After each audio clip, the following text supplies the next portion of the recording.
Nombrado oficial, Giovanni Drogo partió una mañana de septiembre de la ciudad para dirigirse a la fortaleza Bastiani, su primer destino. Eh, Acentuar que en esta historia, de una vez nuestro novelista plantea la diferencia entre el pasado y el hoy que va a empezar a desarrollar la novela. Hasta ayer este tipo era X. Hoy plantea un viaje, hoy en esta mañana de septiembre dejará la ciudad y se dirigirá a un nuevo destino. Lo que pase en el viaje, lo que sucede en ese destino, es lo que nos va a importar, porque es lo que representará el cambio seguramente interior, el cambio de vida, el momento importante, donde en este caso nuestro personaje Giovanni Drogo deja de ser algo para convertirse en lo que vaya a plantear su narrador, su novelista.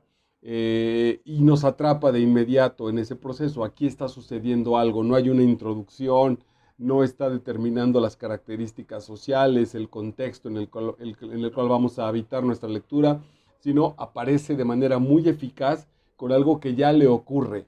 En una narrativa muy limpia, yo diría, es que es imposible, porque es imposible no decir que tiene el novelista o el narrador una opinión sobre lo que esté ocurriendo, porque nuestra manera de contar los sucesos, aunque sea de nuestra propia vida, tienen ya implícitas las opiniones, los juicios desde los cuales yo planteo esa situación. Si te voy a contar algo que me ocurrió, algo histórico en mi vida, lo voy a contar ya implícitamente con los juicios que he ido elaborando o que elaboré en su momento, que le han dado forma a esa historia y que se han convertido en parte de mi narrativa, en parte de mi propia humanidad. Uno de los grandes logros de la literatura es plantearnos si incluso la humanidad, justo los seres humanos, estamos destinados a contarnos estas historias, algunos de manera profesional, por medio de las novelas o de las obras de arte literarias, pero otros de todas maneras, relativamente cotidiana, pero de todas maneras generamos historia, las relaciones que hemos ido estableciendo, la carrera donde estudié, la gente que conocí, etcétera, etcétera, todas han sido parte, han formado la historia con la que hoy mismo cada uno de nosotros nos presentamos al mundo. Cuando encontramos a alguien, quizá por primera vez, para intentar identificarnos, que él nos pueda identificar a nosotros mismos y nos reconozca, vamos a usar básicamente elementos de nuestra narrativa personal, elementos históricos que se han hecho parte del discurso que yo digo ser y que cuando digo sostiene precisamente ese ser. Bueno, un tremendo trabajo el que vamos a revisar hoy. Es una novela relativamente breve. Tengo pocas notas por la limpieza, por la claridad, porque es una novela que sin duda alguna responde a este viaje del héroe.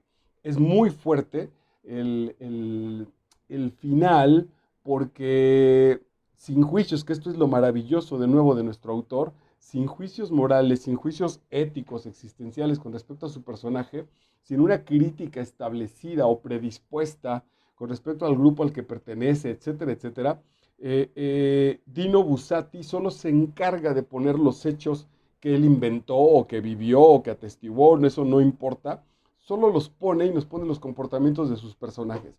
Y a partir de eso, él finalmente nos deja sacar las conclusiones sobre los personajes y con nosotros mismos dialogar hacia el interior de nosotros sobre la calidad de la novela, lo que le pasa al personaje, la vida, al nivel que sea, al nivel que, no al nivel que sea, al nivel que nuestro entendimiento y nuestra sensibilidad alcancen para profundizar en esta espléndida obra de arte que es El desierto de los tártaros del autor italiano Dino Buzzati.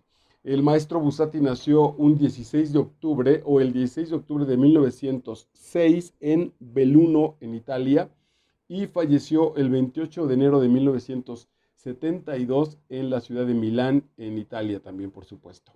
El desierto de los tártaros. Bueno, pues vamos a arrancar. Ya leí la primera parte. Empieza con un viaje que él ha anhelado, esa noche para él, esa noche de vela, no puede dormir por la emoción que le despierta emprender ese viaje.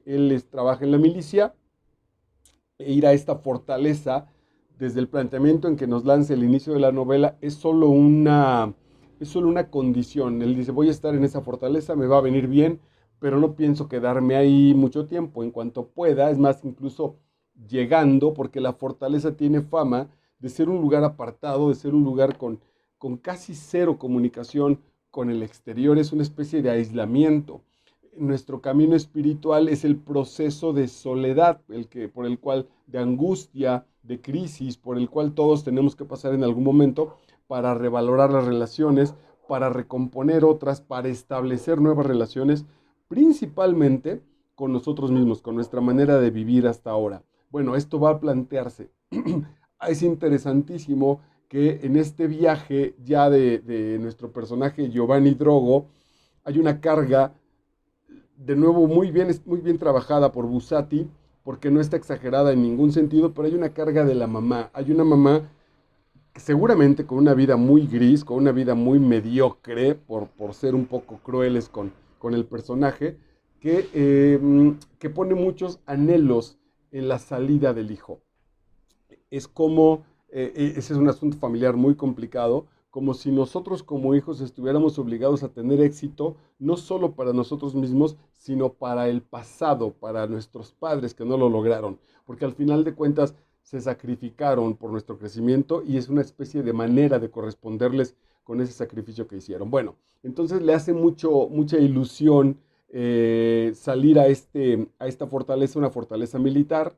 Desde hace años está ahí y él pretende ir a cumplir con ese servicio, pero de manera inmediata pedir su cambio, porque solo es una especie, insisto, de trampolín para proyectarse a otros lados. El gran asunto es que cuando llega el comandante mayor, el líder de la fortaleza, le pide que se quede más tiempo y él empieza, al paso del tiempo que se convierten en años, a dar esos síes, a decir sí, sí, sí, a tratar de generar la siguiente posibilidad de salir, pero siempre le dicen que espere un poco más, que hay algo acá que arreglar, que hay por allá otra cosa, y entonces él va quedándose ahí muchísimo tiempo. En realidad, todo el gran asunto con la novela y el tiempo es que no va a salir de ahí. Se convierte en el líder, en el general, se hace viejo pues como tal, y se convierte por un momento en el máximo líder de la fortaleza, pero pronto también es superado por otro. Total que el asunto es que tiene una vida absolutamente gris. Vamos a revisar cuál sería la intención espiritual o filosófica de Buzzati con esta obra que tiene un ligero sabor a Bartleby, que ya hemos trabajado aquí, se me acaba de escapar el título, ahorita lo voy a recuperar. Ese Bartleby, el escribidor, que está en su oficina y no tiene anhelos en la existencia, no tiene algo por qué perseguir, una situación relativamente parecida. Bueno, entonces su primer destino mandó que le despertaran cuando todavía era de noche, esa mañana, esa madrugada en la que iba a salir. Y vistió por primera vez el uniforme de teniente.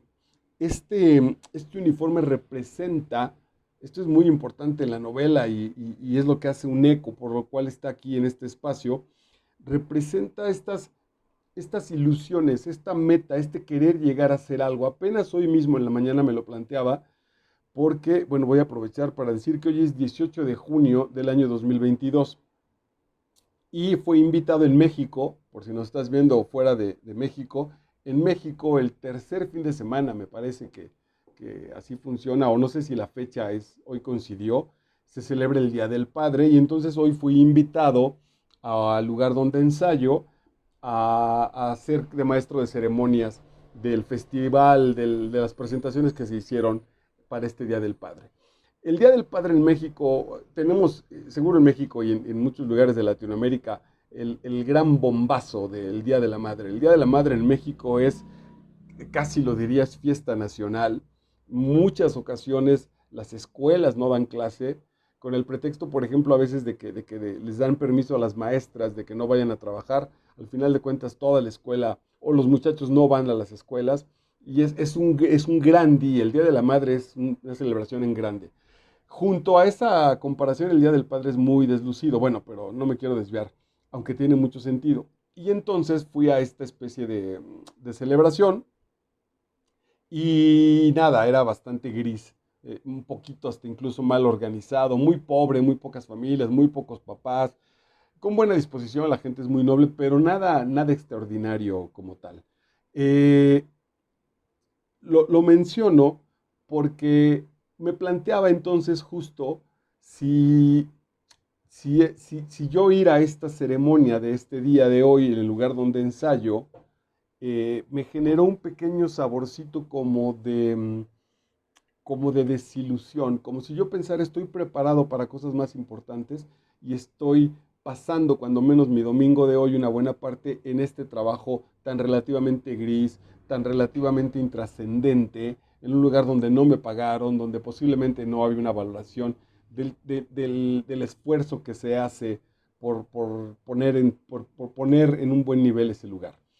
Y esa pretensión estorba para una vida sana, estorba para una vida tranquila. Es una pretensión que mancha una existencia, desde el punto de vista espiritual, una existencia plena. Desde el punto de vista espiritual, todo el presente es pleno. En este justo momento están las respuestas y todas las posibilidades de una vida a plenitud. La vida es así. Y en este justo momento, en este 18 de junio, a las 9:30 horas por la noche en la Ciudad de México, aquí yo tendría toda la plenitud existencial que necesito a tope absolutamente. No le falta nada a mi realidad. El proceso es que no lo veo, el resultado es que no lo noto y no lo veo y no me siento de acuerdo con ese estado de plenitud porque mi neurosis tiene un montón de trabas, tiene un montón de parches que no me permiten ver la, la, la brutal, la extensa posibilidad real, única, trascendente en sí misma de habitar el presente. Bueno, toda esta vuelta tiene que ver porque muchas veces en la vida nos estamos planteando querer llegar a hacer algo y, y una vez que lo tenemos, puede ser justo el momento de la cancelación.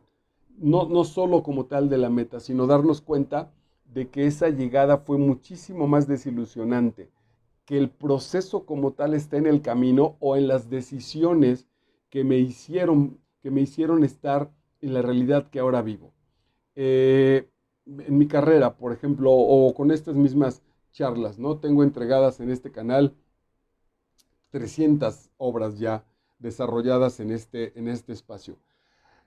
Si de manera neurótica me pongo a revisar por qué no doy estas charlas a nivel presencial en las universidades más importantes de Europa o de Latinoamérica, esta charla y este presente lo acabo de contaminar de una fantasía, porque no es real, que va a opacar este momento. Le restará toda la riqueza existencial que tiene este presente mientras charlo contigo. Como pretexto usamos este texto, va a ser cancelado por un anhelo neurótico en tanto que es solamente mental, de algo que no está en mi realidad. El gran elemento es que si algún día lograra, solo lo pongo como ejemplo, que yo tuviera una gira por España y por las principales ciudades de Latinoamérica o los lugares donde se habla español y me dedicara a dar estas charlas en presencia en las universidades más importantes de habla hispana, es muy probable que en esa idea hipotética el punto que más extrañe sería dar mis charlas justo aquí en YouTube, en mi casa. Que estando en ese proceso, eh, extrañara esto que estoy haciendo. Y que solamente hasta estar en el otro lado de esa realidad, me doy cuenta de lo valioso que era esta que estoy viviendo. Eso es muy de la naturaleza humana. Bueno, pues ese es el trasfondo de lo que va a suceder con el desierto de los tártaros de Dino Buzzati. Los tártaros son los supuestos enemigos de esa fortaleza. Esa fortaleza está creada ahí para impedir el paso de los tártaros. Por eso se mantiene. Hace años que no aparecen los tártaros Y sin embargo, nuestro personaje, Giovanni Drogo, la ilusión que ha tenido durante toda su infancia, su adolescencia y estos inicios de su adultez, alimentado también porque ha sido la misma ilusión de salir de esa mediocridad que ha tenido con su madre, hoy que está a punto de hacer el viaje a esa fortaleza, se da cuenta que no es lo que lo llena existencialmente hablando, que se ha presentado como un suceso más a cumplir en su día y que relativamente será como cualquier otro. Y viene una especie de desilusión con respecto a la realidad. No se plantea una especie de siguiente meta.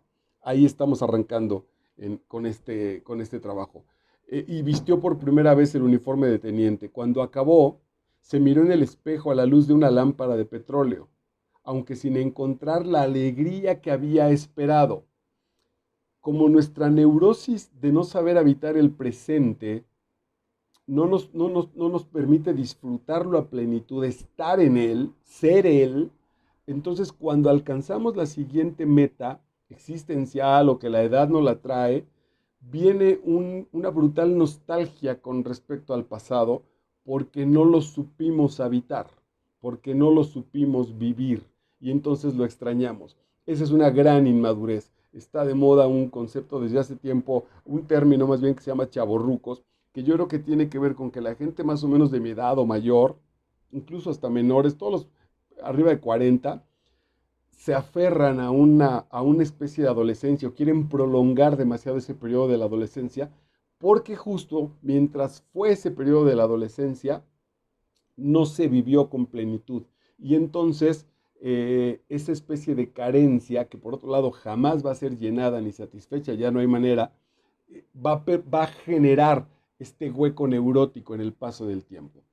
Y esta tristeza y esta melancolía que tiene nuestro personaje, porque algo que le hacía mucha ilusión, dice, cuando se miró en el espejo a la luz de la lámpara de petróleo, aunque sin encontrar la alegría que había esperado. En la casa había un gran silencio, interesante el concepto. Se oían solo pequeños ruidos en una habitación vecina. Su madre estaba levantándose para despedirlo.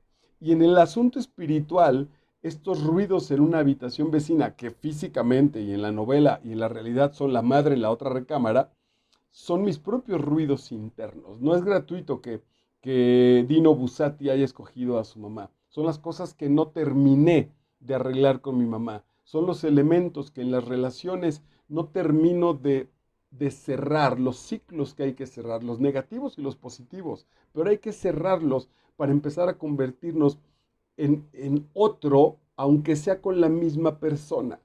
Es interesantísimo el proceso, yo lo vivo de manera directa, del crecimiento, del convertirse en adulto de los hijos, porque, porque sin duda, pues, yo disfruté muchísimo, lo volvería a pasar por la vida sin ningún problema, las infancias de mis hijos. Fueron con respecto a mí, grandes regalos en mi vida. Fueron niños verdaderamente maravillosos.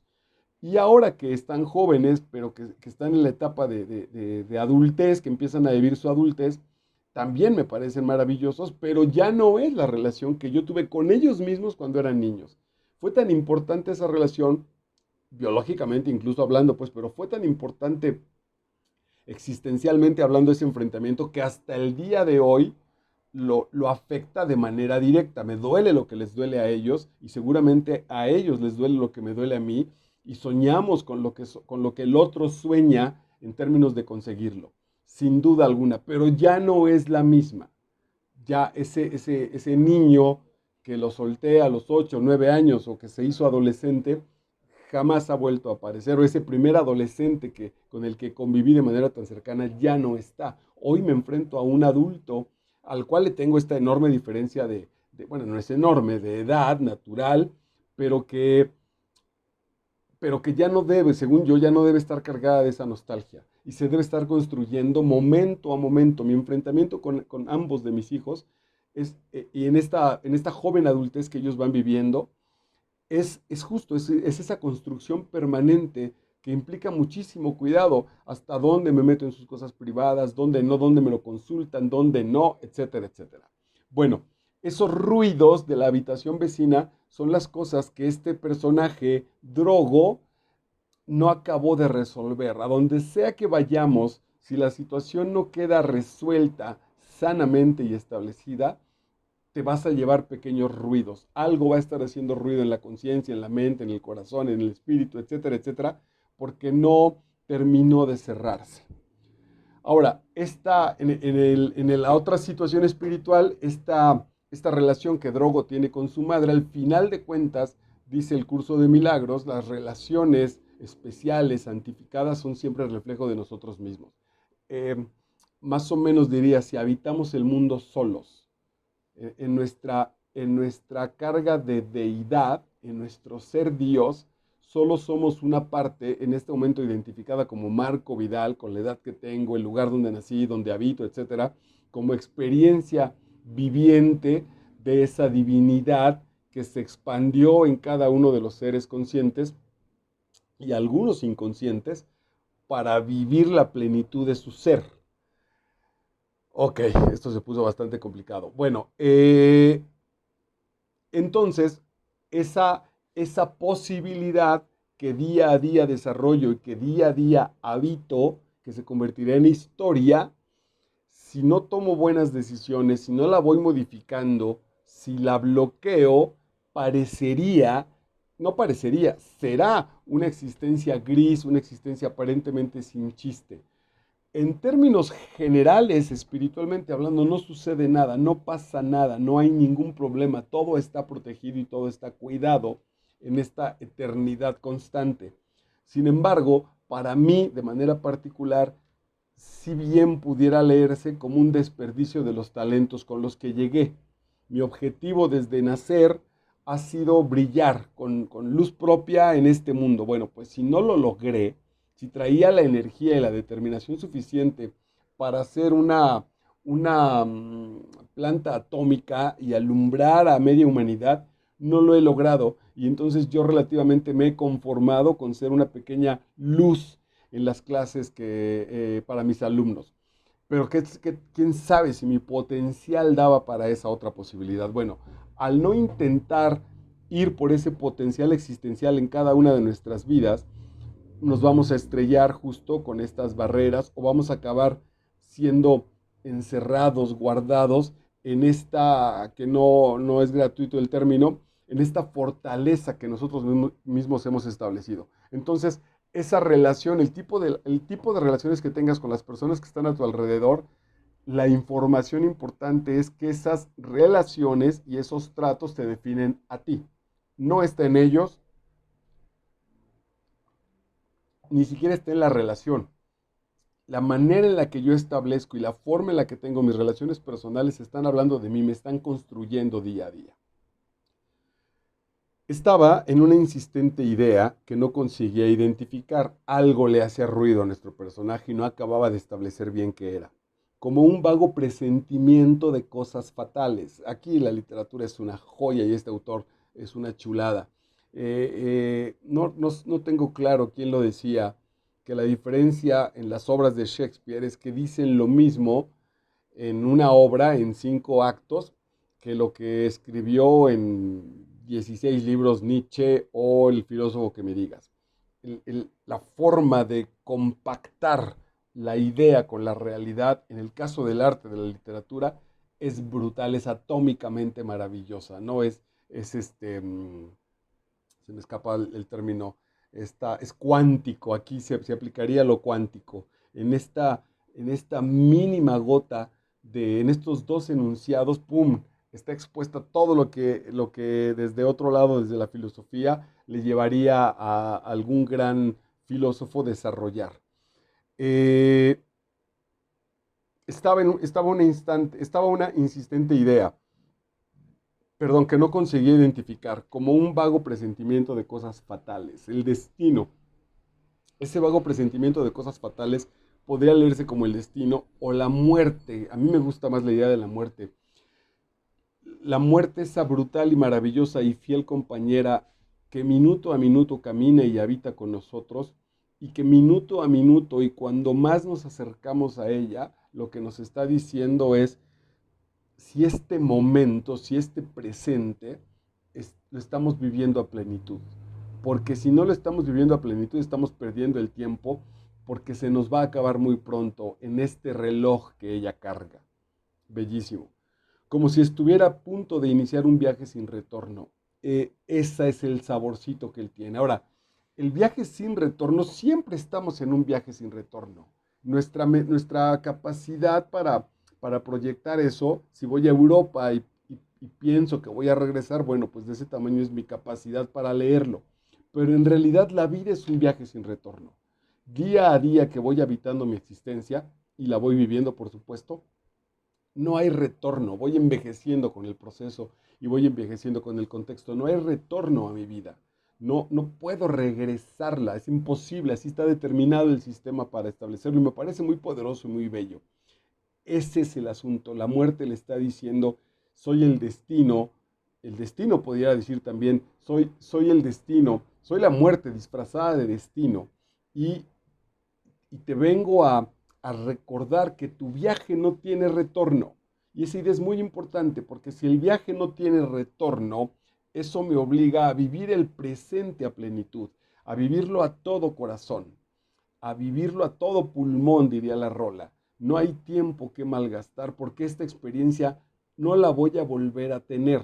Más me vale entonces ponerme en el presente para encontrarle la riqueza a esa posibilidad. Y se pregunta el personaje, ¿qué mundo se abría? ¿Cuál mundo se abría? ¿Qué plaza, qué sésamo, qué puertas de sésamo se abren para el conocimiento que me corresponde, al que me corresponde llegar? ¿Qué mundo se abría? ¿El pedregoso desierto por el que nadie había pasado nunca? Es impresionante la frase. Porque mi camino no lo ha caminado nadie, ni lo va a caminar nunca más nadie. Y sin embargo, el camino que yo ando, o he andado, o andaré, todos lo han caminado. Todos han pasado por él. Pero también, al mismo tiempo y en la misma idea, no ha pasado nadie. El camino se refiere a la vida de los seres humanos, que básicamente, quizá de manera muy reduccionista, tenemos todos, que es llegar al mundo, generar relativa conciencia, habitar con las relaciones, desarrollarlas o no, y luego morir. Por ahí la calca o el diseño es el mismo para todos. Sin embargo, desde la conciencia de ser yo, el camino se convierte en otra cosa absolutamente. El laberinto pudiéramos decir que es la misma estructura, pero los andares por esa especie de laberinto siempre son otros porque ahí el concepto de la conciencia lo modifica de manera radical. Entonces, ¿qué mundo se abría? El pedregoso desierto simboliza las crisis, lo rudo de este camino espiritual, el camino del héroe, los fantasmas, los monstruos que hay que enfrentar, por el que nadie había pasado nunca. En esta grisura, nuestro personaje está esperando la receta para andar el camino. Y no hay receta, hay andar. Al andar se hace camino, dijo Machado. Y él finalmente está esperando, es una novela triste relativamente porque él camina el personaje que le dije, el andar que caminaron otros personajes. Y eso, así no es el funcionamiento de la existencia. Está en plena crisis en su cuarto, han pasado algunos años, él sabe que cada vez está más complicada la posibilidad de salir, el famoso brinco que iba a dar de llegar a esta fortaleza para ir a otros lados, hacer una vida exitosa, abundante, mucho mejor, no está sucediendo y de hecho empieza a presentir que no va a suceder y empieza a generarle un momento de crisis y de desesperación, representada en el ambiente físico de su propio cuarto. Alguna cañería que se sale, y él manda una orden, ocúpate de arreglarla, no se puede dormir. Pero esa cañería que tira gotas en la noche, que no lo deja dormir, es su propia conciencia, es su propio renunciamiento a no haber tenido el valor suficiente para largarse o no ponerse su uniforme, por ejemplo. Para él le ha tenido tanta fidelidad a lo que él creía que lo iba a llevar a la felicidad, que hoy lo está traicionando, pero reconociendo por medio de esta enseñanza existencial que él mismo elaboró esa traición, que él mismo se la aplicó. No se puede dormir. A veces basta con poner debajo un trapo. Todos se quejan, pero no se ha podido hacer nada. Esto es brutal porque es la existencia, es nuestro grupo social, es la humanidad. Todos nos quejamos y todos con respecto a nuestras crisis profundas, personales y yo diría que incluso sociales, lo que hacemos es colocar un trapo, porque eso es lo que hemos visto que la gente hace. No obstante que sepamos que esa gente no es feliz y no obstante que sepamos que esa gente que no es feliz han sido nuestros padres, nuestros hermanos mayores, nuestros vecinos, la gente que más cerca está de nosotros y que amamos y que sabemos que no ha sido feliz y sin embargo cuando se presentan las crisis para nosotros las resolvemos más o menos de la misma manera. Bueno, y entonces el resultado es que en esta simpleza, en esta novela donde pasa el tiempo, hay un capítulo ahí muy lindo donde aparece ahí a la lejanía un punto, así casi literalmente un punto en el paisaje y que estos hombres discuten si son el enemigo, si son los constructores de una nueva carretera, qué son, dialogan ahí sobre que si se mueve o no se mueve, pero es con tal situación básica, con tal situación de sencillez, que todo el cuestionamiento metafísico nos queda a nosotros como lectores y es muy interesante, por momentos incluso hasta muy angustiante. Ya no te digo si además de eso te das permiso tú, como lo hice yo mismo, de revisar mi propia vida, sí, sí da para pensar, sí, sí es una novela eh, que taladra el interior de nuestra percepción de la vida y de nuestras metas por alcanzar.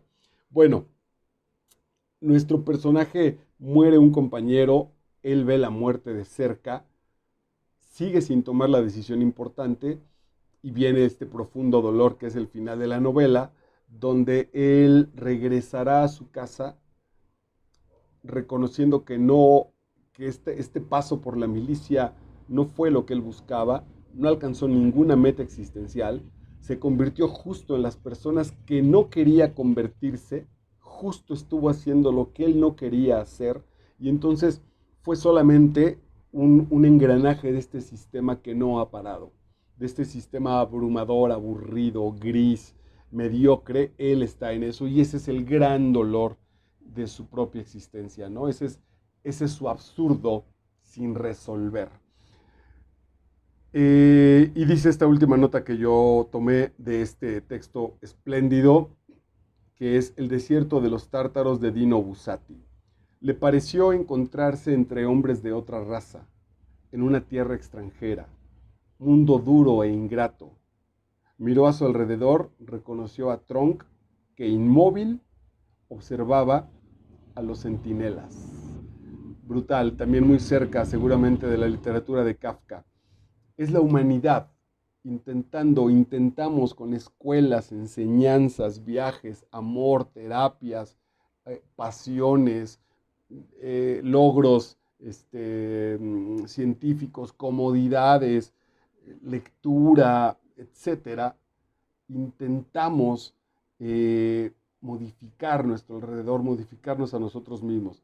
Y quizá lo brutal sería que lleguemos al momento final de nuestra vida y revisar entonces, mirar alrededor y reconocer que Tronk, como cualquiera de nosotros, hemos estado inmóviles observando a los centinelas. Este hombre apostó por su seguridad existencial, la habitó, esta existencia mediocre de conformarse con comer y tener donde dormir, y ha pagado el precio brutal, porque además Buzzati no nos permite un personaje que se redima al final y que diga, como el mito popular dice que Borges, uno de sus últimos poemas, dijo, pues me hubiera gustado andar más tiempo descalzo, comer helados, ver el mar, etcétera.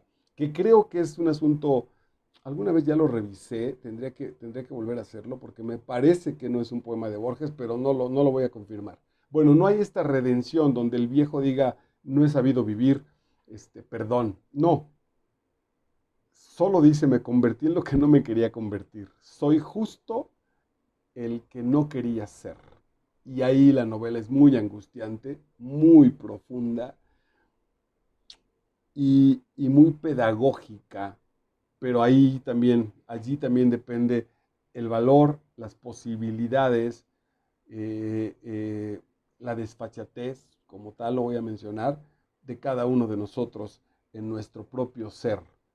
Si aún estamos a tiempo, si aún queremos, si aún podemos dar ese salto, alejarnos de ese camino que no queríamos habitar. Y por otro lado, en cada día, en cada momento, yo diría que cada día está bien, rearmar nuestra situación del ser, de cómo lo vivimos, constantemente replantearnos si queremos mantenernos en esa fortaleza o nos atrevemos. Por ejemplo, esa escena que te platico que ven un punto lejano es interesantísima y muy desesperante porque ni siquiera se les ocurre salir a ver qué es. Es tal su miedo de que sea el enemigo el que se esté acercando, que aunque no lo distinguen y no lo confirman, ellos no hacen una expedición para ir a revisar qué está pasando allá afuera. No se atreven a dejar este, esta prisión, no me atrevo a dejar mi casita, no me atrevo a dejar mi pareja, no me atrevo a dejar mi trabajito con un salario que, no solo el salario, con una vida que no me está llenando, con una esposa que ya no me llena, que me tiene desesperado, con una familia brutal, etcétera, con lo que quieras, con este contexto que te está aplastando, no nos atrevemos a liberarnos de ese proceso y estamos convirtiéndonos justo en la persona que en algún momento dado vimos y dijimos, no quiero ser como ella. Gran trabajo. Seguramente buscaremos otras obras del maestro Dino Buzzati. Esto fue El desierto de los tártaros. Yo soy Marco Vidal, estoy para servirte en Master Vidal y nos encontramos en la siguiente entrega. Chao.